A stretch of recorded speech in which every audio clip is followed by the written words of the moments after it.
Getting crazy. Thank you guys for coming out. I'm going to hand the mic off to my man, Adolfo, leader, headman, commander-in-chief. Adolfo. Yes, sir, you guys give it up for my man, Adolfo. You know what, why don't we go ahead and, unless you guys are shy about stuff, why don't you everybody just come and fill in the front. I mean, it says VIP reserved seating. If they're not here by now, everybody here is considered VIP. Move on up. Real close and personal with it. So I'm assuming everybody's here for the Horror Media panel, right? Okay, so what is the Horror Media panel? Basically, I thought it would be a really cool idea to try something different and get together some of my favorite podcasters, my favorite horror journalists that are out there doing it independently, doing it with their own style, and kind of bringing them out and talking to them about why they do what they do, how they got into it, and maybe even share a story or two, from some coverage they've done, ranging from conventions to celebrities. So we'll go ahead and bring these animals out. We got them in the back. First up from Traumatic Cinematic, we got Louis Kugel and Dave Manifesto. Give them a round of applause, ladies and gentlemen. Louis is the one that looks like a dickhead. Yeah, well, that's not the first time I've heard that tonight. Like you guys can all make it out here. It's like From, it's not your show yet. From Son of Celluloid, we've got Nathan Hamilton, Atlanta's own Nathan Hamilton. Give it up.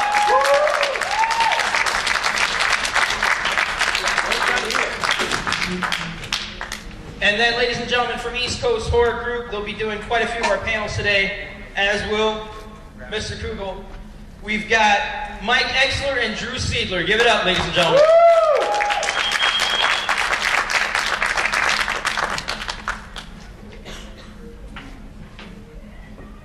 Kind of crowded up here, isn't it? It's not very often that I'm like the smallest guy on the stage. No, no.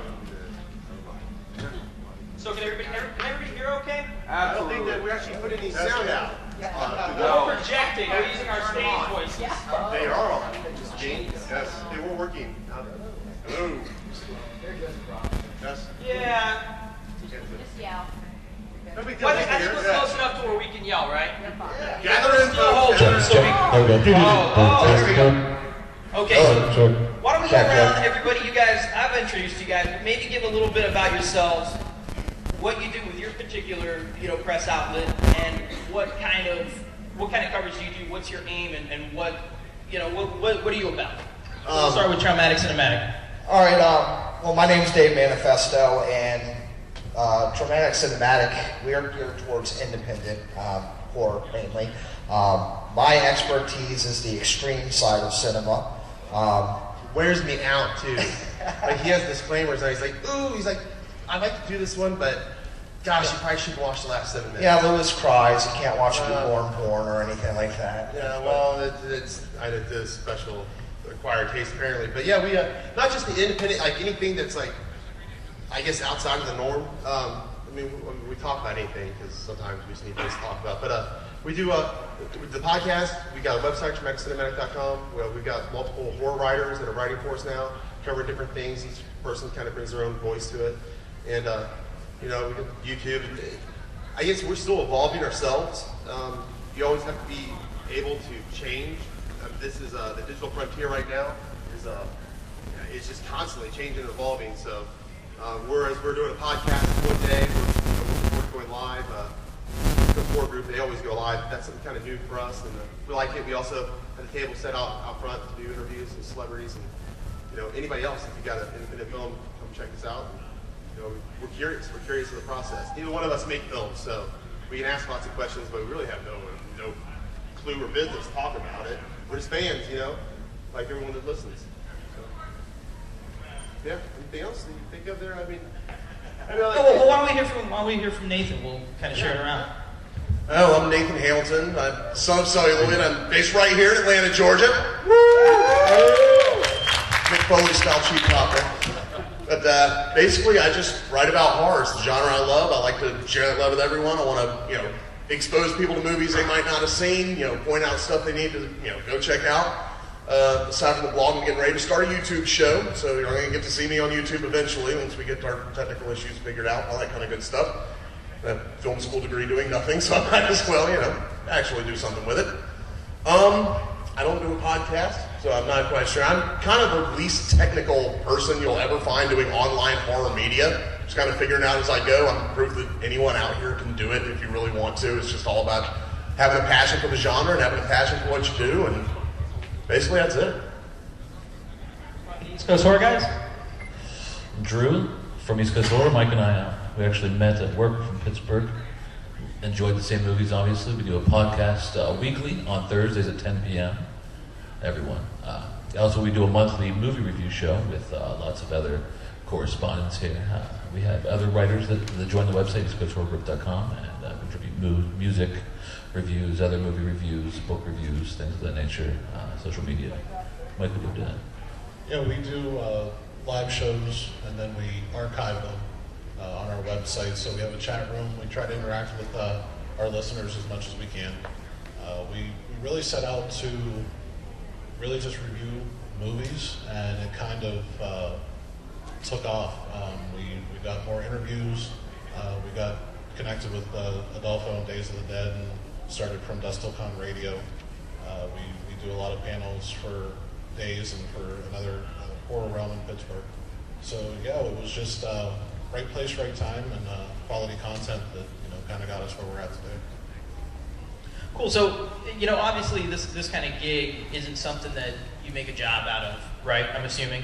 It's got to be a labor of love, and it's obviously, as some of you have mentioned, it's something you're obviously passionate about. But is there an end game, past this? Is this something that you kind of just do as a hobby? Are you looking to maybe get into foray into other things? What, you got any ideas? Well, I'm asking you.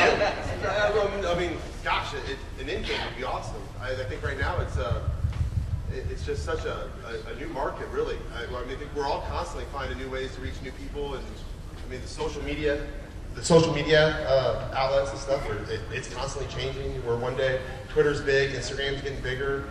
How do we take our radio shows or your blog posts and your reviews and your written words and get that out to people? It's not as easy as you think, and we really become pioneers of multitasking. Like Swiss Army knives of just promotion. And we're still trying to find our niche as well. I mean, and if you got any ideas, please share like how I can retire our day jobs. But we do. I mean, we didn't love it, but we've probably given up a long time ago. Yeah, I will do a post that will blow me away that so many people are interested in it, and then actually do one I think is going to drive traffic, and it just doesn't. So we're still trying to find our niche, and we get enough people who are interested that maybe one day we can turn it into a day job. Something like this where you don't really have an end game, you almost just gotta write it out and see where it goes. Yeah, play it by ear, stay open-minded. When I started a blog, 3 years ago, I never imagined, eventually like me being published in Fangoria and interviewing people that I've, always wanted to talk to, and I never thought any of that would happen when I first started. So even if there's not an end game, it'll take you places you never expected. So don't even plan anything, just write it out. Yeah, no, I agree. I mean, I guess what are the options for an end game? Like I said, being published in a magazine, that's not enough to quit your job. Yeah. I guess maybe you could make a film, but that takes more than what I have. I think that's why I have so much respect to people like Jason Hoover and Fred Vogel who can go out there and do that, put their name on the line, and put their money on the line, and keep me motivated to do what I do and make the movies that I love so I can tell people about it and put that information out on the podcast. So really, I just think it's something that gets my mind away from that bullshit day-to-day 9-to-5 job stuff that I can take away all the stress and talk about what I love for one night a week and relate to people that like the same stuff that I do. I don't think I really have an end game. There's a lot of people doing this. I like to consider myself anti-Fango, anti-big press. A lot of things that you read in Fango, not by contributing writers, but by staff writers that they have, are there's some sort of political affiliation going on with it. It's this movie's the best because they're my best friend, or this convention's the best because they pay me to say that. We at East Coast Horror Group, we don't pull any punches, and we call it like we see it, and sometimes it's unpopular, but we can always, everything that we report is factual, and we're happy with the product that we have. As far as the end game, we were at a show, I'm going to say last year, and someone said to us, "You saved us a whole hell of a lot of money by reporting on a certain convention," and we decided not to go, and that convention was a complete nightmare. So just hearing that one person saved a lot of money, was able to go. What? I want to know what the convention is. Fright Night Film Fest. Fright Night Film Fest. So Twisted Fears. it's just good to hear that some of the things that you're researching and you're working so hard on does reach people, and money's tight for everybody. So if people can save money and miss out on a bad experience and go to another show that puts on a good experience, we're doing our job. Well, and it seems like maybe that's kind of where we have some difference in style, where, I don't get the impression that you guys, with Traumatic and with Son of Celluloid would maybe take that sort of route. You guys are more based on the art of filmmaking, the love of horror through the medium, whereas you guys are more of a news outlet of sorts, and kind of you do your expose pieces and you do your opinion pieces, and sometimes you go a little bit outside of the mainstream. Now, is there anything that any of you guys have done where maybe it didn't play out, it didn't play out as easily as you thought? Maybe an interview that you were really excited for and it kind of went really badly. Maybe a piece that you got a lot of heat for. Have you guys had one of those where you look at it and you're like, God damn, that brought a lot more trouble than it was worth, doing something that should come easy to me that I should really love? Just my grammar on Reddit. Oh, Lord. You think that Reddit is grammar police too? They can totally ignore it. Anyways, I'm a grammar Nazi. What can I say? well, they still make a mistake every now and then, I'm sure. But anyway, so we did an interview with Xavier Jens, did Frontiers, did Divide, did Hitman, and he's a French child, and it was the first interview fell through. Got the second interview, he's late for it. Like he didn't even seem to care. No big deal, I know we're not the biggest thing in his life going on, but starts off great. And Dave here was doing the interview with me. We're doing it over Skype. He's in France, the time change, and it's all kind of a pain in the ass. But as the podcast goes on, I start realizing the more he talks about the film Divide, which I don't know if you've seen, it's a great film. He starts talking about how it's like trying to point out how all of us Americans are fascists, and he really starts spinning into it. And I by the end of it, I'm like, that dude fucking hated us. Like he honestly just, not because we did that interview, but he just didn't really care for the Americans. Well, to tell you the truth, the interview's amazing. It is. It's a great interview. From what he's done in the past, we brought a lot out of him. But he did kind of seem anti-American. I do. I think he felt when he more confronted defeated, us but- after the interview. But it was a great interview. But it's like, oh, you American pigs. But it is what it is. But we got the interview. That's all really freaking matters, right? It's all that matters. It's not like we're going to go out for coffee and he didn't show up. It's all about the interview. I wrote a review of a movie one time. I'm one of those people, I believe there's no such thing as a perfect movie, and there's no such thing as a movie with no redeeming value. So I point out both in each of them. And at that point, I used severed thumbs as my scale, 2 severed thumbs, whatever. I gave a certain movie 1.5 severed thumbs up. That was not good enough for a certain director who decided that I did not view his movie as the bloody revolution that it should be, and he was very, very angry with me and went on a huge tirade on my Facebook, his Facebook, everyone's Facebook. It was quite interesting. So that was the first time I ever had a filmmaker pissed off at me over a review. That was fun. Then every October I do something called What Halloween Means to Me, where I get different, horror luminaries to tell me what Halloween means to them, point out every day. And it is an insanely difficult thing to get 31 horror industry luminaries to send you their pieces on time. It's like herding cats. I'm guilty of that. Yeah. You were supposed to be first year, weren't you? I was, and well, Yeah, that was bad. Yeah. So yeah, nothing's going to go as planned. And when you're doing what we're doing, you can't ever plan on anything, and you can't really say you should have done this, because most of the time you're asking them to do it for free, and you can't really, get pissed off if they don't. So that's going to happen. Well, I think you mentioned getting a lot of heat for certain things. You know, we started this 3 years ago, and one of the first stories that we ever ran, again, I hate to bring this up, but Fright Night Film Fest was promoting that they had Brad Dourif, when in fact they didn't.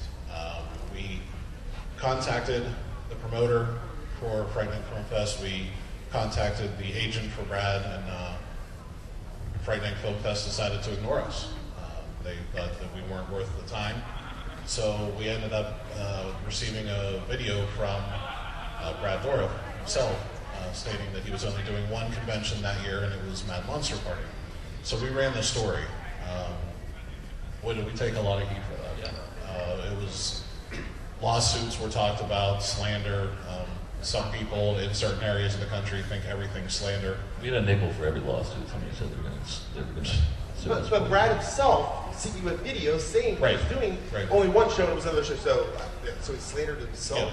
Yeah, I don't know. So, well, I think you were talking that maybe you got the lawsuit from a convention. Yeah, right. Okay, all right, just to clear it up. Yeah, so they finally took him down off of the site. So that was us kind of breaking down the door that we're not going to pander to anybody. You know, a lot of our photo op conversations in the convention world have stirred up a lot of people from a lot of different conventions. We've been touting that, you know, photo ops really shouldn't be involved. That's more of a Comic-Con thing. It's just another way to milk, you know, money out of the fans. One interview that I definitely will mention was probably our worst, you'll probably agree, was Cleve Hall. Yeah. He was on some sort of substance. You really couldn't understand anything that he was saying, and it was definitely a rough interview. That good bumper out Yeah, that was good, but that was about it. Yeah. So there was one in particular that has kind of a happy ending. There was one D-list actor, horror movie actor that we had a feud with that really hated us, and then Tom Savini decided to hate us because of it as well. But we ended up getting the interview with Tom Savini, and it was probably my favorite interview we've probably done with a celebrity. Yeah, that was a really good interview. Well, let's go with that. You know, rolling on a more positive subject, what's maybe the one interview that you got that you're really proud of, or one piece that you wrote that, you know, it got such a great response that it really made you feel like, damn, this is why I do this. This is something that even when I'm done doing this, I'm going to really remember. Well, I would say recently, Fred Vogel. I've been a huge fan of Fred Vogel for years. And even though we've done bigger names, not bigger, but maybe more popular, having Fred on was amazing. He's one of the, if you watch his films, you think he's going to be some kind of psychopath, and he just did a great interview. He's really cool to speak to. And he makes stuff so dirty and grimy that it's art. It's I don't know, like you respect him like a complete different level as far as a filmmaker. He's Latitude Room, correct? Correct. So like you go pick up his films, August Underground, and he's got some other things showing over at the Jet Film Festival as well this weekend. But it was either I mean, he was the most recent one. Fred was awesome, but Richard Rapport. Yeah, I'll have to. That was a great interview. That was a director and artist that did Frankenstein's Army. He directed it, and what a visually amazing film. It had a couple little holes or whatnot, but it was neat because he was one of the few famous people that have approached us. He actually listened to our review of it. We're critical because it's a found footage film, and I can't stand found footage films. It's shaky cam, you gotta take Dramamine, you know, it's like makes me want to watch the Michael J. Fox show. It just too soon, really. They just canceled. Dramamine sales will go bottom out. But he being an artist, like it was the first time like a celebrity, at least in my mind, he was a celebrity, was a fan of us. So it was a really neat interview because we got into things deeper than just what he had done in that film, but as far as art and life and the differences in filmmaking in Holland as opposed to here. Yeah, he actually references the podcast, which that blew me away when he's like, "Oh, you remember when you said this?" I was like, the dude actually sat down and listened to us. Yeah, that's always nice. A lot of times people do stuff and not even remember yet. We can't get other podcasters to listen to us sometimes. I don't even listen to the show. I just upload. So. You should all listen to their show and their stuff. They're both excellent. Thank you. I'll remember to do that. Especially the one with Nathan on it. Yeah, Exactly. John Dugan was a lot of fun. Yeah, that was fun. You don't want to have, yeah. But go ahead. Okay. So I really have two favorite interviews. My first interview on camera I ever did was Sid Haig. And that was at the one in Peachtree City a couple years ago. And That was a good one. it was Sunday morning, everyone's hungover. The time had changed. Someone had pulled the fire alarm at 3 a.m.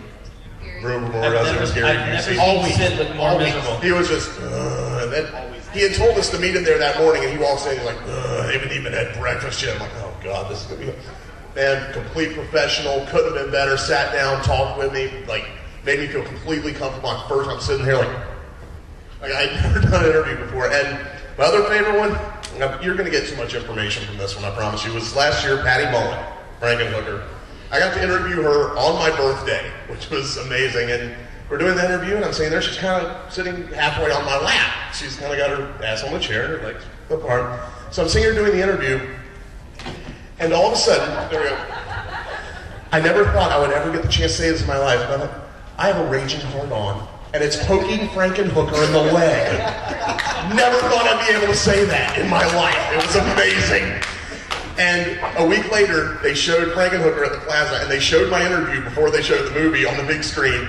And I'm watching, and you can see her slowly move off of Awkward. It was one of the greatest moments of my life. Speaking of reasons why you do what you do, right? Yeah, exactly. Guys? Yeah, like I said, I mentioned Tom Savini. It was nice because it was like a happy ending from the issue before, but he's from the same city as us, with the resume that he has, and I'm always a big fan of his version of Night of the Living Dead. And some of the information that he had for scenes that he wished he could have done, because I guess behind the scenes there was issues with the rest of his staff and the producers and George at the time, and just the information he gave us from scenes that he wished he would have done, and other things with the film and the art of the movie was just really interesting to me, and that was some of the greatest information when you get to hear the minds who are thinking about cinematography and thinking of stuff like that. Is just the most interesting when we talk to celebrities. Yeah, we've done a lot of great interviews, but the one that I was geeked out about most, and I try to keep my calm, but Paul Sorvino was quite an honor to interview him. He was on a press junket and about a new TV show he was doing or some shit, and I got all that out of the way real quick, and then I just went on. We did Repo a little bit, and then it was Goodfellas the entire time, the rest of the time, and it was great talking to him. He was a real gentleman and had a lot of cool behind-the-scenes stuff on Goodfellas. So that was probably one of my favorites. I mean, is there anybody out there that maybe has something they want to maybe ask these guys, maybe regarding how they got into? Maybe anybody out there that's interested in kind of doing their own horror media, or maybe somebody out there who's kind of does something similar. Anybody? Sure. How do you guys get your material? I mean, how does it get sent to you? Is it strictly through online networking, or do you get stuff from a lot of the independents? Do they start sending you stuff, or how exactly does that work? Well, starting out, it was all online networking, and as more people were taking notice, independent director might just hit me on Facebook and say, "Hey, go take a look at my movie and please review it." So it started off us doing a lot of legwork, finding agents, leaving messages upon messages, and hopefully somebody calls us back. But we get to the point where a lot of people are starting to contact us.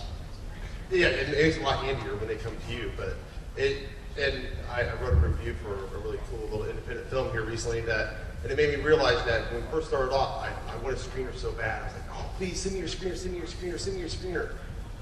And then I'm like, "Oh, please, you got a screener? Oh, please like, don't say that. I've got it." And it's just like you see somebody put all this money and time and energy into something that's like, "Ooh, keep practicing." And but sometimes you get something that's awesome, that's like blows your mind.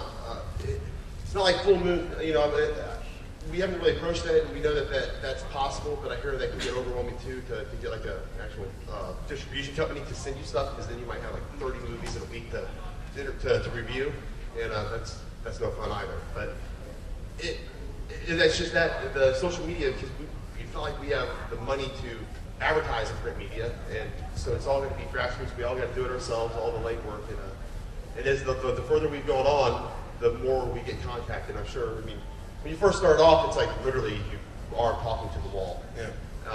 But the more legitimate we've gotten over time, and working with Days of the Dead and doing things like this, it's really nice to have them all in a room. It's much easier to go talk to people. A lot of the filmmakers here, we've already had people offer us, screeners, this, that, or another. But digital frontiers changed it a lot too. Instead of having to send you a physical copy of the disc, they can send you a Vimeo password or a YouTube file or this, that, or another. So it's really basically to keep your ears open. Like I said, when you first start out, you're kind of an unproven commodity, so no one knows what you're worth. But once you get into it and start doing stuff, people start seeing, oh, he reviewed this flick, he reviewed this flick. People are like, he might like mine, and might come to you. I probably sent out 30, 40 screeners. Hey, can I get a screener of a movie before anyone responded? Because they don't take you seriously. Yeah, they don't take you seriously when you're trying. Then you get that first one, and then it starts building and building. And then, like, first year I went to Days of the Dead, I hooked up with Jason Hoover, Jab Pictures, and he let me review his. And then he told some people, and then, they started seeing stuff. And I still send out screener review, requests all the time. Say, hey, can I check out your movie? And some will give it to you, some of them won't. It's just, you just got to ask. Well, you also would be amazed sometimes how easy it could be. Lewis is one of the hardest working men I've had the pleasure to work with. But Lewis doesn't like to speak to the agents. So Lewis will find an agent name, and I don't give a fuck, I'll call him up. And you'd be amazed at, oh yeah, sure, I'll come on. Xavier Jens was an email. I emailed Xavier Jens' agent, and within a week, he was on the podcast. What about the East Coast Tour guys? Yeah, it's a lot of social media. It's nicer now because they can send you YouTube, whatever type of link. We often put the disclaimer out there that we're going to give an honest review. And if you want an honest review, tell us now and we won't waste our time. Because a lot of people, like Lewis, I believe, said, they put a lot of money, a lot of time into this kind of stuff, and if you get sent something that's not that great. You hate to break their heart. Yeah, because you can tell that they tried really hard, but it's like, man, it was like pulling my teeth off to get through it. Oh, for sure. And some people are like the constructive criticism, but a lot of people they think that you're insulting them instead of trying to be helpful. And it's a lot easier to slam, like something you just saw in the theater. Yeah. They spend, the studio spends millions of dollars, then stomping on someone's baby. That's heartbreaking when you have to do my that. house to make that. Yeah. Yeah, so when you first start out, like they were talking about, you have to get used to hearing no. If you can't take hearing no, don't start doing this. You have to prove yourself, and then once you prove yourself, things sort of just take shape as far as interviews and screeners for independent films. Cool. Anybody else?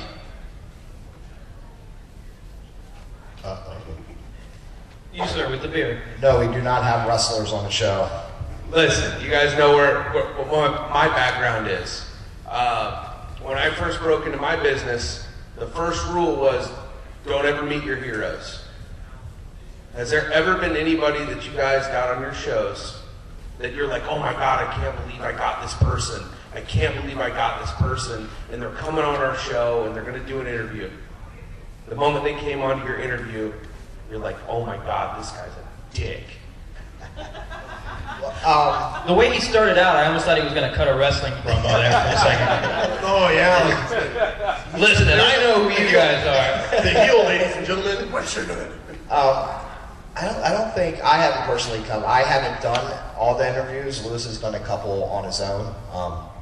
But Xavier Jens, it wasn't hard to get, but like you said, he seemed not to like us too much. It wasn't great to it again. I was just like, man, you can kind of get the underhanded overtones through the thick French accent, But I was kind of scared of talking to Fred Vogel if my thoughts of him would change. And after speaking to him, I actually enjoyed him more. So I haven't come against that yet. Yeah, unfortunately, I wish I had a real good, he was a jerk.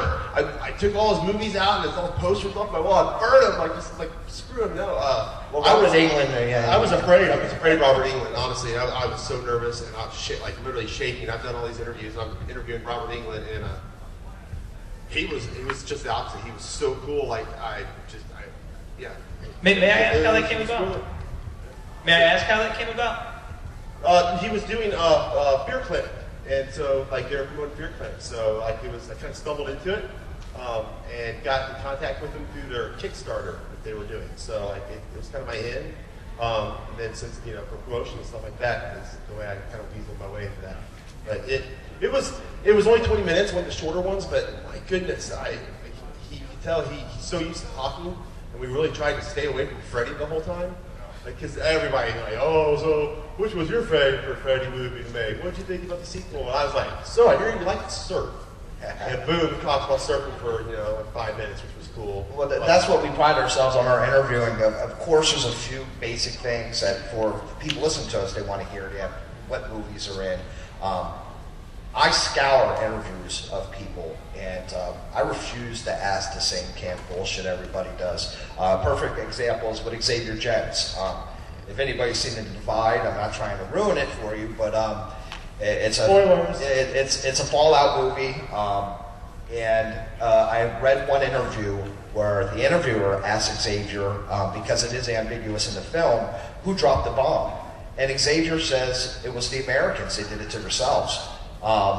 So the interviewer didn't go any deeper. Now, in my mind, that's the whole fucking interview right there. So I asked him about that, and he sat there 20 minutes, dissected the whole film. That's where it went downhill. That's where I realized, like, that's how much he hated us. We made a movie about our own Fallout movie, and we bombed ourselves. That's how arrogant we were about it. But it turned into a great fucking interview. It did. It was a great interview, but yeah. All right, go ahead, Dave.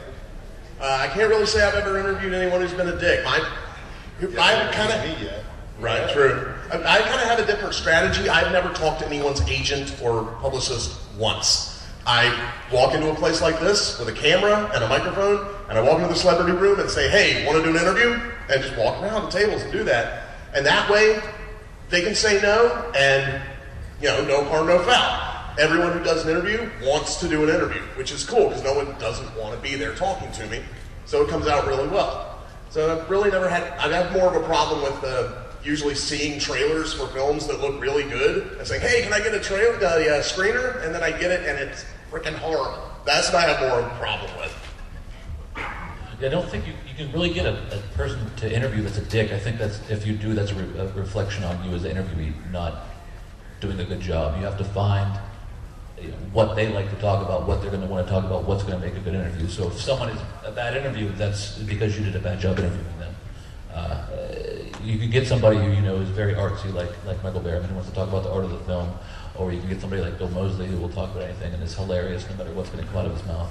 And a lot of times that's what I want to hear as a fan is talk about their personal life, talk about cool behind the scenes sets, stuff on the films, because they've been through so many interviews that they've talked about their role in this and what's their background, what was their study for this character. So I like to try to take a more candid approach to interviews.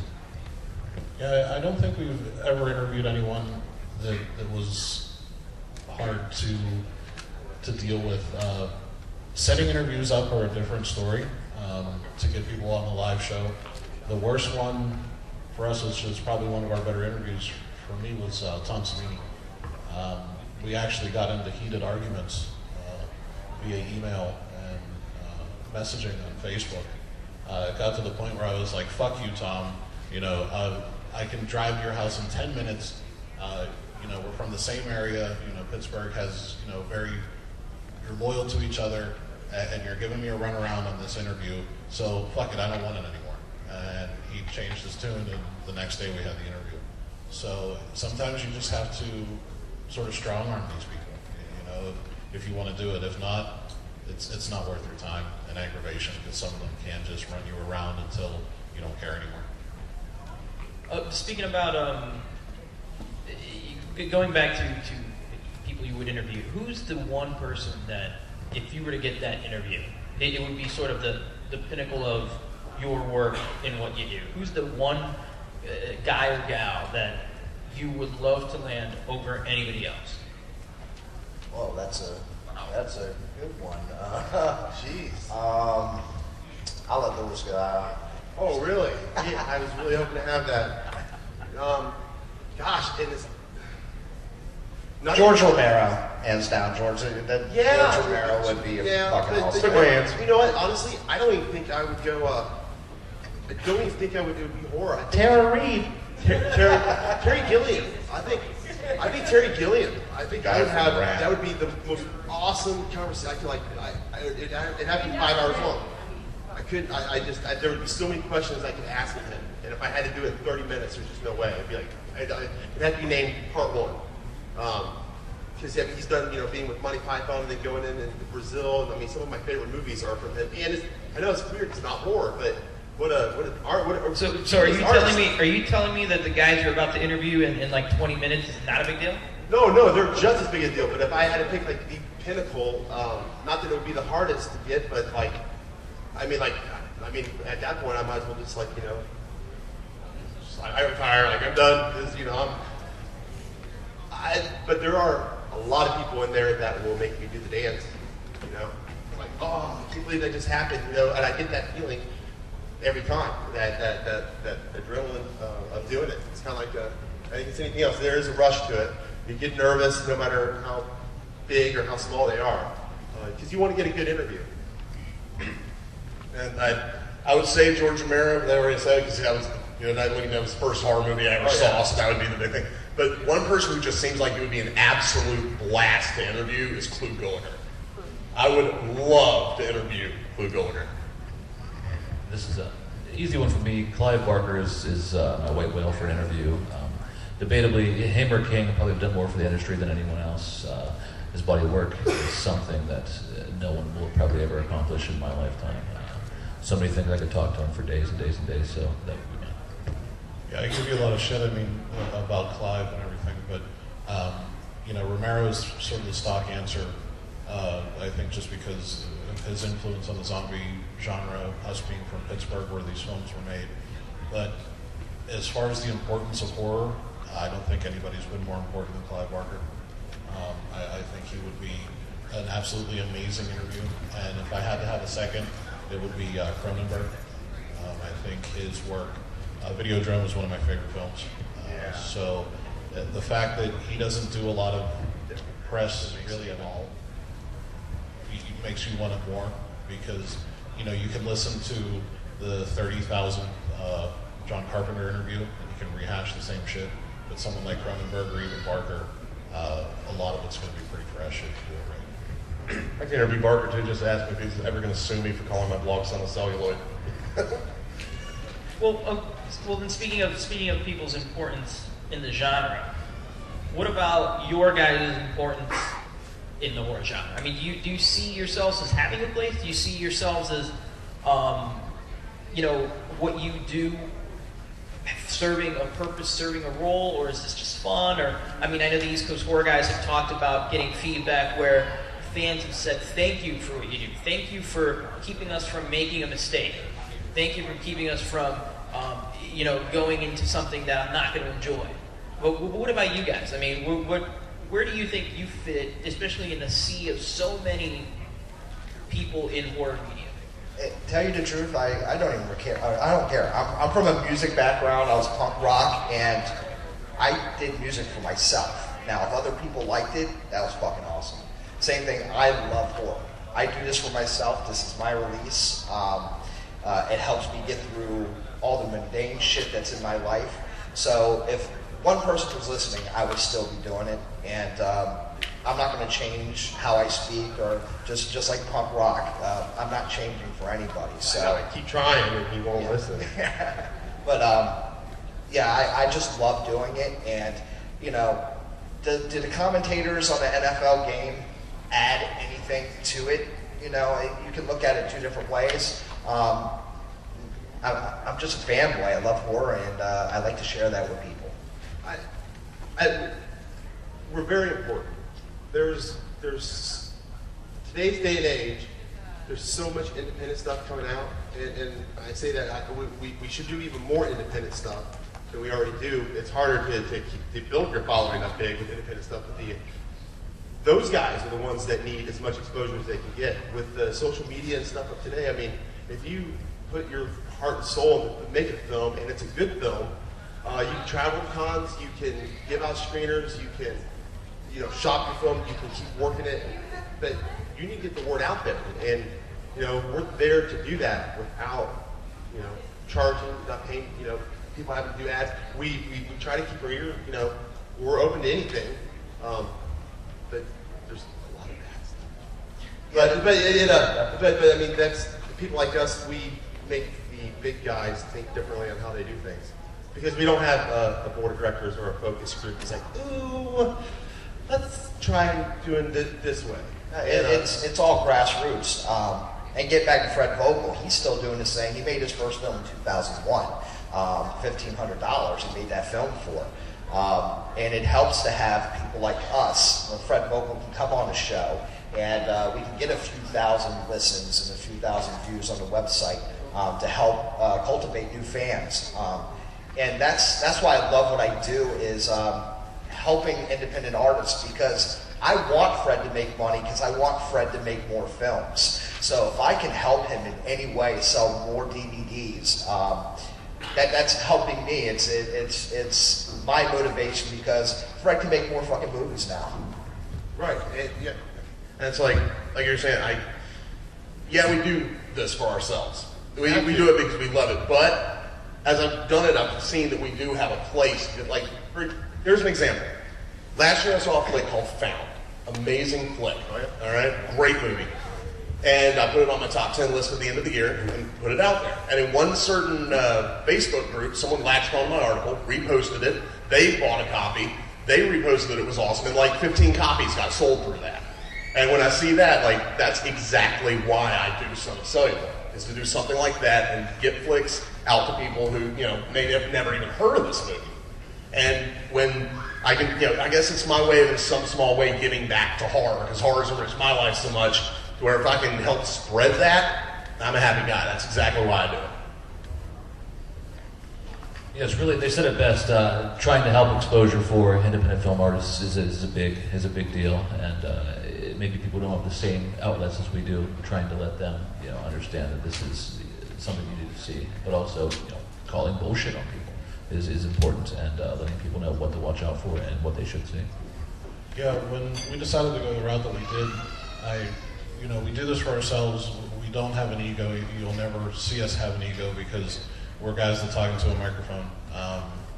We've never made a film. We're never going to make a film. But when we started this, nobody was doing what we're doing as far as exposing some of the bullshit in the convention scene. Some of these other cons are just been running rampant on fans, treating them like ATMs, and these fans don't know what a good show is. So it's nice to hear that people say thank you for saving them money to not go to a show, and keep these people on their toes, because there are people like us that aren't going to drink the Kool-Aid and show people what real shows are, like Days of the Dead. And the other thing is, with us, not only do we not pander, but you will never buy our opinion. It doesn't matter. We have jobs that we take care of our families. We don't need this for money. And you'll never pressure us into saying something we don't truly believe. So we're happy to work with Days of the Dead and Horror Realm. We believe these guys are bringing horror conventions back to what they should be, and not just an autograph show that treats you like an ATM, and there's no family and there's no soul to it. Cool. Is there anybody else that has anything they want to maybe throw out there? Hey. So, I just came here with my brother, who's a huge fan of the horror genre, and I had to say something to you guys, because I'm actually an independent filmmaker, and I never thought of what a great idea of coming to these conventions to help promote your movies. So, I came here because I worked with Sid Haig in a horror film, The Sacred, and I starred in it and helped produce it. And I was also in Nothing Left to Fear, so I would love to speak to you guys later about the two movies. And that answers your question. Yes. There you go, man. This is exactly how it happens. Never thought of that, so thank you. She needs us because we're in tune to you guys. That's how it works. Yeah, we're horror fans, and we speak to other horror fans, and we all have our own opinions, but anybody who's here has love for the genre. You're not paying this money to come here because you're a casual fan. So we're trying to speak to you just from what our experiences are, just so you don't go pay money for that big Hollywood movie that we all know is going to be shit. And that we have independent people, we have people who are independent that are getting an extra voice. And if we think something's awesome, it's again back to punk rock. When you found that one album no one else had, it's a high. And you find that movie no one's talking about, and you're able to give it to somebody and say, watch this, and they're blown away by it, that's a high in and of itself. There's a whole room over there, Chat Film Festival, full of those movies. I know that there's a lot going on here, but you absolutely should go in there and try to check some of them out. Especially Sunday at noon. Son of Celluloid Presents will be taking over the screening room, so come check it out. See, and he's doing that on Sunday. We're doing the Twisted panel next. They've got the Thing panel, and they've got the They Live, And which is the all three of them together for the first also time. Jab and Kotek. Well, thank you.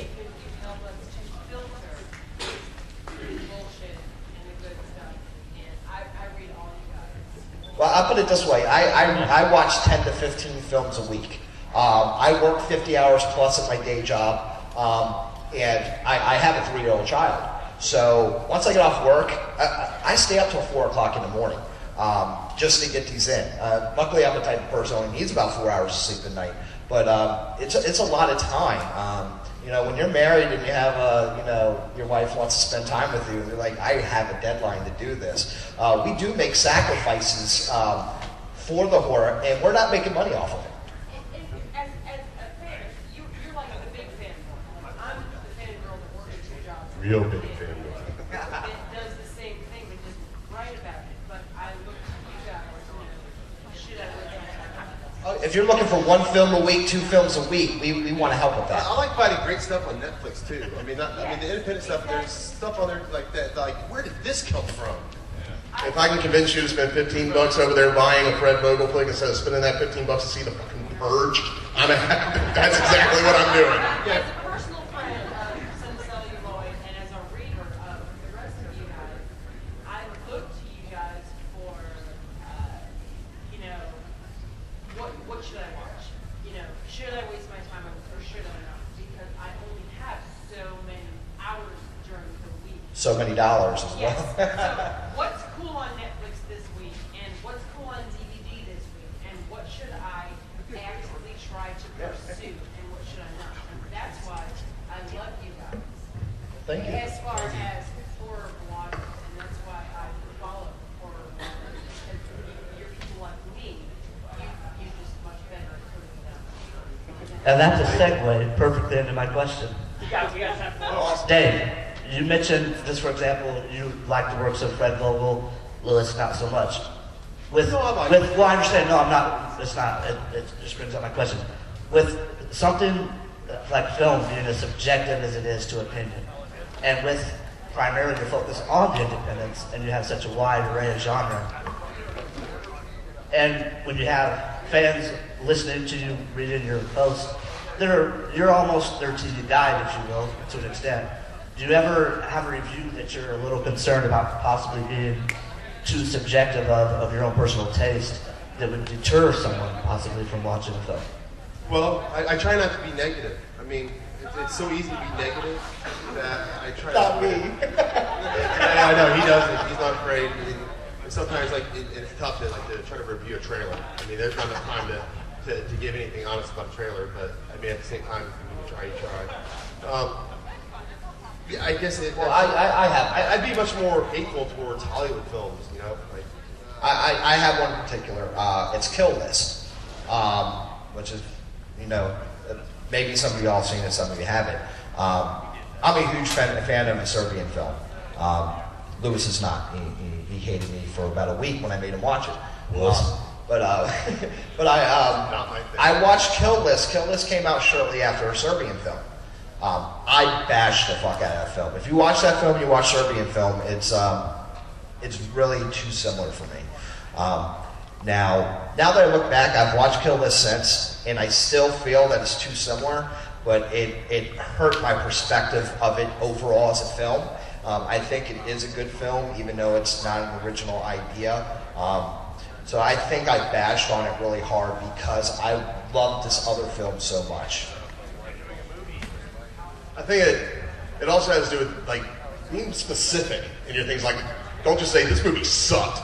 I didn't like this in this movie. I liked this. Like, for instance, one of the things that drives me nuts in movies is not in found footage movies when the subjective third-person camera is shaking around like it's shot by an epileptic bobblehead. That drives me nuts. And so if I say that in my review, it's like, I didn't like this movie because it was way too shaky, that they will know, well, shaky cam doesn't bother me, so I don't have to take that part of it into account, you know? So it's all about the way you review movies. You have to almost be as specific as humanly possible on what is good and what is bad about this movie. So, and it also has to do with, eventually you'll figure out which reviewers you have similar tastes to. So, I'll read certain people, I'll be like, I know if he hated that movie, I'll love it, or vice versa. So, you kind of got to figure out who to listen to. There's certain reviewers I read that if they don't like it, makes me want to go out, go out and see it. As a fangirl, I did the same thing.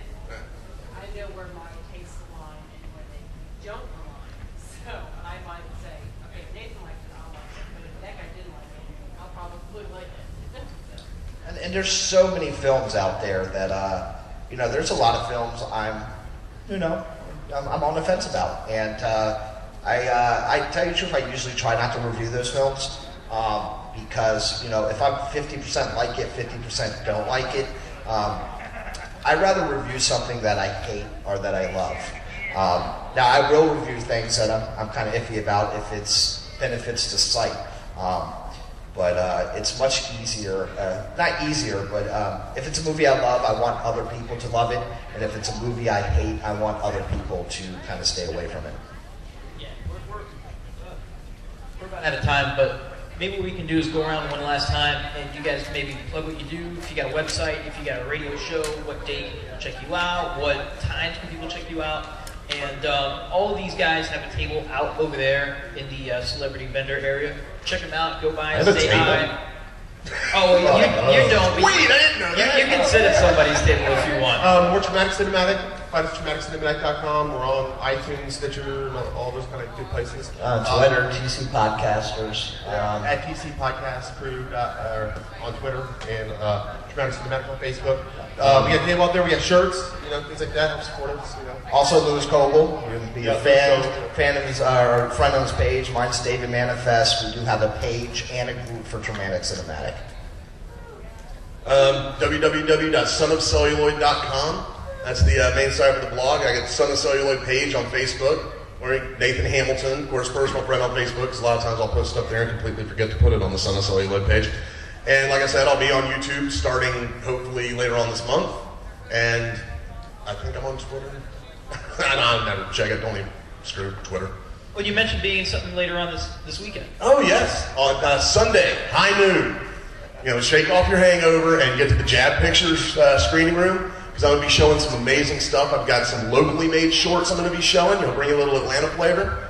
I've got a short starring a giant lobster in a spacesuit on horseback. Woo!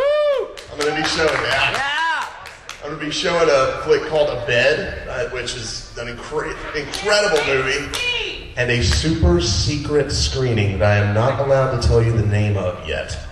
I know, but yes, you do. And it's one of the most anticipated independent horror flicks of the year. And as far as I know, this is the first time that there's been a screening for people who didn't work on the movie or were sleeping with someone who worked on the movie. Is The Purge? As far as I know. Oh, No. So come check that out. And if you can't remember my website, I've got postcards everywhere. They've got blood and tits on them, so they're hard to miss. So just pick one up. EastCoastHorrorGroup.com. East Coast Horror Group on Facebook. East Coast Horror on Twitter. We have a podcast every Thursday at 10 p.m. Just go to our website, click on the live shows, but not live shoots because that's not going to do anything. Last Wednesday of every month, we have a movie review show called Dead On Movie Reviews. Doing panels, aren't we, Mike, this weekend? Yeah, tomorrow we're doing the independent horror panel with Fred Vogel and Jason Hoover, and then right after that we're doing the Thing reunion right here. And then Sunday at 1 we're doing the Late Live reunion. First time all three main actors will be on stage together. So I just want to say a quick thing. If you go to our page, comment. When you guys comment, it helps us. If you didn't like what we said, if you do like what we said, it helps us find our voices as well, because we're always growing as writers and as podcasters. We really appreciate the people's feedback. Unfortunately, a lot of people don't do that, but It's so hard to get feedback. Yeah, comments are few and far between. One out of how many readers actually comments. So, yeah, that feedback helps us know what you want to see. So it helps. It's a kind of a reciprocating thing there. Yeah, you can call in the show, and we have no idea that you're going to call in, so you can say whatever you want to just call us and let us know. Before I turn you guys loose, I want to go ahead and thank you guys, because not a lot of people may know, but I used to kind of do what you guys do a few years ago with a website called From Dusk Till Con. And I sort of always try to get into conventions. I always try to get on a panel or moderate something. And this is the first time I've ever done it, which is probably very telling with how I performed. But it's great that this was the first one I ever did. It's great that you guys, I got to have my moderating cherry popped by some fine gentlemen such as yourselves. And it's been a hell of a lot of fun. I hope you guys had as much fun as I did doing this. So give these gentlemen a round of applause. We got the East Coast Horror Group, we got some Celluloid, and Traumatic Cinematic, ladies and gentlemen. thank you. Thank you guys. As fans, we say thank you for helping and guiding us in our journey through the world. Thank you. And right. And if you stick around, we're going to be doing the Twisted panel in just a couple of minutes. So stick around for that, ladies and gentlemen.